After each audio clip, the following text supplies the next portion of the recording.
Stopped making art 20 years ago, and let me tell you why.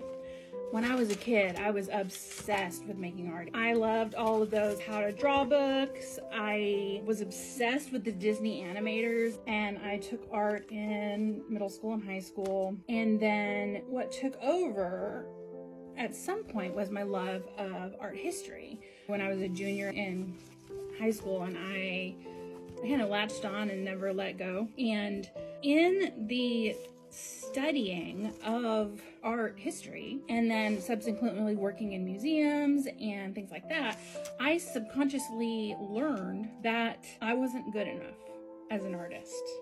That I was studying all these amazing artists, and I knew that I wasn't one of them. I knew that I didn't have what it takes to be this powerhouse of an artist. And so I really just leaned very heavily into my other love, which was looking at art and studying art, because I didn't feel like I was good enough and talented enough and creative enough. I then studied a whole bunch of art that was creative, that was brilliant, that was good.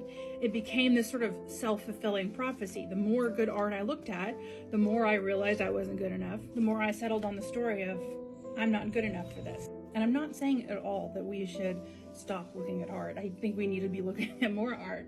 But I do think that that story that I created way back then was subtly reinforced over the past 20 years. And that even though I knew better, and even though I taught better, even though like logically I knew that that's not how art is, that art is more than just having an idea and implementing it in a skillful way, that art is bigger and more expansive than that, and more inclusive than that. Those were some of the stories that I had to deconstruct when I decided to start making art again.